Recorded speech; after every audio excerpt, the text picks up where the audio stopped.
ಇದು ಮೊದಲ ಪ್ರಥಮ ಭಾಷೆ ಕನ್ನಡ ಆಗಿದೆ. ಇದು ಕನ್ನಡ ಮಾಧ್ಯಮ ವಿದ್ಯಾರ್ಥಿಗಳ 2025ನೇ ಪ್ರಶ್ನೆ ಪತ್ರಿಕೆ. ಇಲ್ಲಿ ಬಹುಆಯ್ಕೆ ಪ್ರಶ್ನೆಗಳನ್ನು ಕೇಳಿದ್ದಾರೆ. ಮೊದಲನೇ ಪ್ರಶ್ನೆ ಅನುಸ್ವಾರ ವಿಸರ್ಗಗಳು ಹೀಗೆನ್ನುವರು ಯೋಗವಾಹ ಸಿ, ಆಪ್ಷನ್ ಸಿ ಆಗಿದೆ. ಎರಡನೇ ಪ್ರಶ್ನೆ ಲೋಕದೊಳ ಎಂಬ ಪದದಲ್ಲಿರುವ ವಿಭಕ್ತಿ ಯಾವುದು ಅಂತ ಕೇಳಿದರೆ ಆಪ್ಷನ್ ಡಿ. ಮೂರನೇ ಪ್ರಶ್ನೆ ಕೆಂಗೆಡು ಪದವು ಈ ಸಮಾಸಕ್ಕೆ ಉದಾಹರಣೆಯಾಗಿದೆ, ಕ್ರಿಯಾ ಸಮಾಸ. ನಾಲ್ಕನೇ ಪ್ರಶ್ನೆ ಯುದ್ಧಕ್ಕೆ ಹೋಗಿರುವ ತನ್ನ ಮಗನ ಕಣ್ಣುಗಳಂತೆ ಇವೆಯಲ್ಲ ಅಂತ ಇದೆ, ಆಪ್ಷನ್ ಬಿ ಪ್ರಶ್ನಾರ್ಥಕ ಚಿಹ್ನೆ. ಐದನೇ ಪ್ರಶ್ನೆ ಅನುನಾಸಿಕ ಸಂಧಿಗೆ ಉದಾಹರಣೆಯಾಗಿರುವ ಪದ, ಆಪ್ಷನ್ ಡಿ ಸನ್ಮಾನ. ಆರನೇ ಪ್ರಶ್ನೆ ಜಾಣತನ ಎಂಬುದು ಈ ವ್ಯಾಕರಣಾಂಶವಾಗಿದೆ, ಆಪ್ಷನ್ ಎ ತಂದಿತ್ತ ಅಂತ ಭಾವನಾಮ ಅಂತ ಬರೀಬೇಕು. ಇಲ್ಲಿ 1 ಅಂಕದ 4 ಪ್ರಶ್ನೆಗಳನ್ನು ಕೇಳಿದ್ದಾರೆ. ಇಲ್ಲಿ ಅವು ನೀವು ಸರಿಯಾಗಿ ಓದಿಕೊಂಡು ಆ ಪದಕ್ಕೆ ಉತ್ತರಿಸುವುದಾಗಿರುತ್ತೆ. ಏನಂದ್ರೆ ಅವು 7ನೇ ಪ್ರಶ್ನೆ ಏನೇನೆಂದರೆ ಉತ್ತರ ತವಸಿ, 8ನೇ ಪ್ರಶ್ನೆ ಪ್ರಶ್ನಾರ್ಥಕ ಸರ್ವನಾಮ, 9ನೇ ಪ್ರಶ್ನೆ ಅನುನಾರ್ಥಕ ಅವ್ಯಯ, 10ನೇ ಪ್ರಶ್ನೆ ಕಳಿಸಿದ್ದಾರೆ. ಈ ಒಂದು ವಾಕ್ಯದೊಳಗೆ 7 ಪ್ರಶ್ನೆಗಳನ್ನು ಕೊಟ್ಟಿರ್ತಾರೆ. 11ನೇ ಪ್ರಶ್ನೆ ಸಾನುಭೋಗರ ಬ್ರಹ್ಮಾಸ್ತ್ರ ಯಾವುದು? 12ನೇ ಪ್ರಶ್ನೆ ಶಿವಾನುಭವ ಶಬ್ದಕೋಶ ಕೃತಿ ಬರೆದಿರುವ ಯಾರು? 13ನೇ ಪ್ರಶ್ನೆ 12ನೇ ಪ್ರಶ್ನೆ 15ನೇ ಪ್ರಶ್ನೆ ಇವೆಲ್ಲ ಪದ್ಯ ಭಾಗ ಮತ್ತು ಗದ್ಯ ಭಾಗದಿಂದ ಕೇಳಿರುವಂಥ ಪ್ರಶ್ನೆಗಳಿವೆ. ಇಲ್ಲಿ 3-4 ವಾಕ್ಯದೊಳಗೆ ಉತ್ತರಿಸಿದಂತೆ 2 ಅಂಕದ 10 ಪ್ರಶ್ನೆಗಳನ್ನು ಕೇಳಿರ್ತಾರೆ. ಒಟ್ಟು ಓರಾಗಿ 20 ಅಂಕದ ಆಗಿರುತ್ತೆ ಇವೆಲ್ಲ.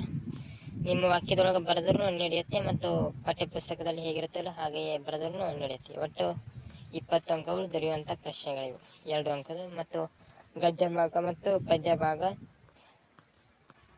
ಪಠ್ಯಪೂರಕ ಪಾಠದಿಂದ ಕೇಳಿರುವಂಥ ಪ್ರಶ್ನೆಗಳಿವೆ. ಇಲ್ಲಿ 5ನೇ ವಿಭಾಗದೊಳಗೆ ಕವಿಗಳು ಸಾಹಿತಿಗಳ ಜನ್ಮಸ್ಥಳ, ಕಾಲ, ಕೃತಿ, ಬಿರುದುಗಳನ್ನೆಲ್ಲ ಕೇಳಿರ್ತಾರೆ. ಜನ್ಮಸ್ಥಳಕ್ಕೆ 1 ಅಂಕ, ಕೃತಿಗೆ 1 ಅಂಕ, ವಾಕ್ಯ ರೂಪದಲ್ಲಿ ಬರೆಯುವುದಕ್ಕೆ 1 ಅಂಕ. ಎಲ್ಲ ಸೇರಿ 3 ಅಂಕದ ಪ್ರಶ್ನೆಗಳಿವೆಲ್ಲ.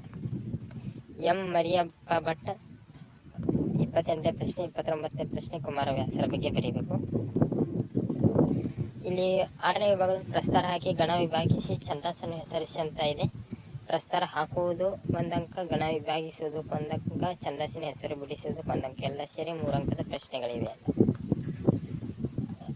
7ನೇ ವಿಭಾಗದಲ್ಲಿ ಅಲಂಕಾರವನ್ನು ಹೆಸರಿಸಿ ಲಕ್ಷಣ ಬರೆಯುವುದು, ಒಟ್ಟು 3 ಅಂಕದ ಪ್ರಶ್ನೆ ಇವೆಲ್ಲ. ಗಾದೆಯನ್ನು ವಿಸ್ತರಿಸಿ ಬರೆಯುವುದಕ್ಕೆ 3 ಅಂಕ.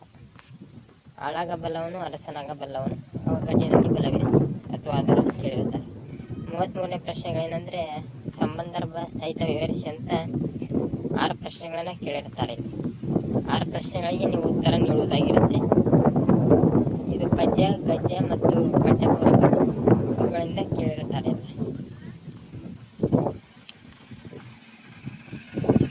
ಇಲ್ಲಿ 39ನೇ ಪ್ರಶ್ನೆ ಪದ್ಯ ಭಾಗವನ್ನು ಪೂರ್ಣಗೊಳಿಸುವುದಾಗಿರುತ್ತೆ. ಇಲ್ಲಿ 39ನೇದೇನೆಂದರೆ ಅಂತ್ಯ ಎಂಬ ನಾರಿಗೆ ಅದರ ಬದಲಿಗೆ ಒಡೆಯನ್ನು ತೆಗೆಯುತ್ತೆ.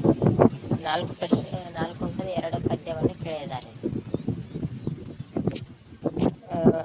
4ನೇ ವಿಭಾಗದ ಪದ್ಯ ಭಾಗವನ್ನು ಓದಿ ಅರ್ಥ ಮಾಡಿಕೊಂಡು ಮೌಲ್ಯವನ್ನು ಆಧರಿಸಿ ಸಾರಾಂಶ ಬರೆಯುವುದಾಗಿರುತ್ತೆ. 40ನೇ ಪ್ರಶ್ನೆ ಏನಂದರೆ 4 ಅಂಕದ 1 ಪದ್ಯವಿದೆ.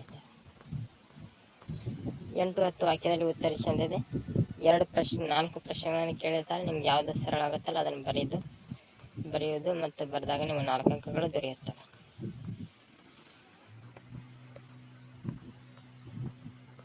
ರಾಯಲನ್ನು ಹುಡುಕಿ ರಾಯಲ ಪಾಠ ಯುದ್ಧ ಪಾಠದಿಂದ ಕೇಳಿದ್ದಾರೆ.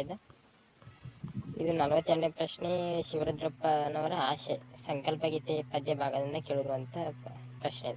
ಆ ಪದ್ಯದ ಸಾರಾಂಶವನ್ನು ಬರೆದರೆ ನಿಮಗೆ ಪೂರ್ಣವಾಗಿ 4 ಅಂಕಗಳು ದೊರೆಯುತ್ತವೆ.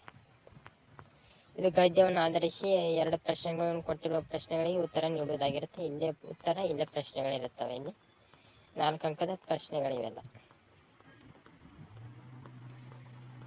ಒಂದು ಪತ್ರ ಲೇಖನ ಕೊಟ್ಟಿರ್ತಾರೆ, ಒಂದು ವ್ಯವಹಾರಿಕ ಮತ್ತು ಒಂದು ಖಾಸಗಿ ಪತ್ರ. 5 ಅಂಕದ 2 ಪತ್ರಗಳಿರುತ್ತವೆ. ನಿಮ್ಗೆ ಯಾವುದು ಸುಲಭವಾಗುತ್ತಲ್ಲ ಅದನ್ನು ನೀವು ಬರೀಬಹುದು.